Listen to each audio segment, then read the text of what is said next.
അസ്സലാമലൈക്കും. ഞാൻ ഫിറോസ് കുന്നംപറമ്പിലാണ്. ഒരിക്കലും ഈ വീഡിയോ നിങ്ങൾ ഷെയർ ചെയ്യാതിരിക്കരുത്.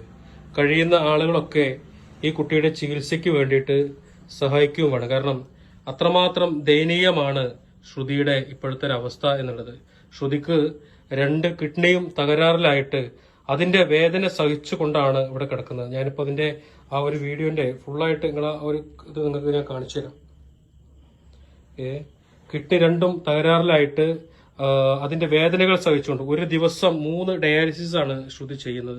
ശ്രുതിക്ക് ഇപ്പൊ എത്ര വയസ്സായി? ശ്രുതി 14 വയസ്സായോ? സ്കൂളിലേക്ക് പോവാതെ ഇപ്പൊ എത്രയായി? എത്രയാവും?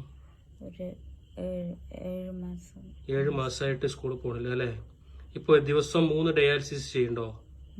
3 ഡയാലിസിസ് ചെയ്യണ്ട് അല്ലെ? ഓക്കെ.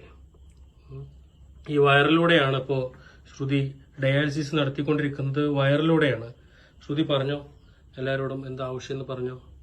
എൻ്റെ കിഡ്നി 2ഉം തകരാറിലാണ്. എൻ്റെ അച്ഛനും അമ്മയും കഷ്ടപ്പെട്ടിട്ടാണ് എന്നെ അനിയത്തിയും പഠിപ്പിക്കുന്നത്. ഞാൻ കുറേ ആയി സ്കൂളിൽ പോയിട്ട്. ഇപ്പോൾ ഡോക്ടർമാർ പറയുന്നത് ഓപ്പറേഷൻ വേണമെന്നാണ്. എല്ലാവരും എന്നെ സഹായിക്കും. ശ്രുതിയുടെ തല നിങ്ങൾ ശ്രദ്ധിച്ചോ? ശ്രുതിയുടെ മുടികളടക്കം കൊഴിഞ്ഞ് ഇല്ലാതാവുന്ന ഒരവസ്ഥയിലേക്ക്, അതായത് ഒരു കിഡ്നി രോഗം ഒരു മനുഷ്യന്റെ ശരീരത്തെ ഏത് രീതിയിലൊക്കെ ബാധിക്കുമോ ആ രീതിയിലൊക്കെ ആ കുട്ടിയെ ബാധിച്ചു എന്നുള്ളതാണ്. അസ്സലാമു അലൈക്കും. ശ്രുതിയുടെ അവസ്ഥ നിങ്ങൾ കണ്ടല്ലോ. വല്ലാത്ത ഒരവസ്ഥയാണ്. ഒരു ദിവസം 3 ഡയാലിസിസ് ചെയ്യുക. അത് വീട്ടിൽ തന്നെയാണ്. ഇവിടെ കടന്നുകൊണ്ട് തന്നെ 4 മണിക്കൂർ കൂടുമ്പോൾ ഈ കുട്ടിയുടെ ഡയാലിസിസ് ഇങ്ങനെ നടത്തിക്കൊണ്ടിരിക്കുക. കിഡ്നിയുടെ അവസ്ഥ വളരെ മോശം. ശരീരത്തിന്റെ അവസ്ഥ വളരെ മോശമാണ്. എത്രയും പെട്ടെന്ന് കിഡ്നി മാറ്റി വെക്കണം എന്നുള്ളതാണ്. കിഡ്നി കൊടുക്കാൻ അമ്മ തയ്യാറാണ്. അങ്ങനെയാണെങ്കിൽ വലിയ സംഖ്യ വേണ്ട. ഒരു 10 ലക്ഷം രൂപയ്ക്ക് താഴെ ഉണ്ടെങ്കിൽ ഈ കുട്ടിയുടെ ചികിത്സ നമുക്ക് നടത്താവുന്നതാണ്.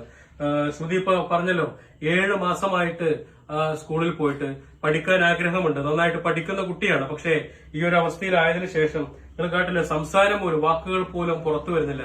ആകെ ക്ഷീണിച്ച അവശയായിട്ടാണ് ഇവിടെ കിടക്കുന്നത്. ഞാനിപ്പോ ഉള്ളത് നെന്മാറ കൂടല്ലൂർ എന്ന് പറഞ്ഞ സ്ഥലത്താണ്. അവിടെയാണ് ശ്രുതിയുടെ അമ്മയുടെ വീട്. അതുപോലെ തന്നെ അച്ഛന്റെ വീട് മുടപ്പല്ലൂരാണ് അച്ഛന്റെ വീടും. അപ്പോ കഴിയുന്ന ആളുകൾ ഈ കുട്ടിയുടെ ഈ ചികിത്സയ്ക്ക് വേണ്ടി സഹായിക്കണം. കിഡ്നി കൊടുക്കാൻ അമ്മ തയ്യാറാണ്.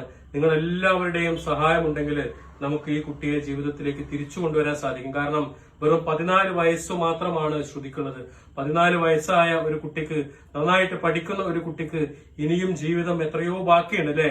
ഈ പ്രായത്തിലുള്ള നമ്മുടെ മക്കളൊക്കെ നമുക്കുണ്ടല്ലോ. നമ്മുടെ ആലോചിച്ച് നോക്കും, അവർക്കൊക്കെയാണ് ഇങ്ങനെ ഒരു അസുഖം വന്നു കഴിഞ്ഞാൽ ആ രക്ഷിതാക്കളുടെ അച്ഛന്റെയും അമ്മയുടെ ഒക്കെ ഒരു വേദന നിങ്ങൾ ആലോചിച്ചിട്ടുണ്ടോ? പൈസ ഇല്ലാത്തത് കൊണ്ടാണ്, ചികിത്സിക്കാൻ പൈസ ഇല്ലാത്തത് കൊണ്ടാണ്. അതുകൊണ്ടാണ് ഈ കുട്ടിയെ ഇങ്ങനെ കിടത്തിയിരിക്കുന്നത്. 3 ഡയാലിസിസ് ഒരു ദിവസം ഇവിടെ കിടന്നുകൊണ്ട് തന്നെ ചെയ്യുക. അത്രമാത്രം ദയനീയമാണ്. എല്ലാവരും ഒന്ന് മനസ്സ് വെച്ചാല് ശ്രുതിയുടെ ഓപ്പറേഷൻ കഴിഞ്ഞ് കിഡ്നി മാറ്റിവെക്കാൻ സാധിക്കും. കിഡ്നി കൊടുക്കാൻ അമ്മ തയ്യാറാണ്. നിങ്ങൾ എല്ലാവരും നിങ്ങളുടെ സഹായങ്ങൾ ഇവർക്ക് നൽകണം. ഇവരുടെ അക്കൗണ്ട് നമ്പറും ഇവരുടെ ഫോൺ നമ്പറും ഞാൻ ഇതിന്റെ മുകളിൽ വെക്കുന്നുണ്ട്. എല്ലാവരും സഹായിക്കണം എന്ന് ഞാൻ ഒരിക്കൽ കൂടി അഭ്യർത്ഥിക്കുകയാണ്. അസ്സലാമു അലൈക്കും.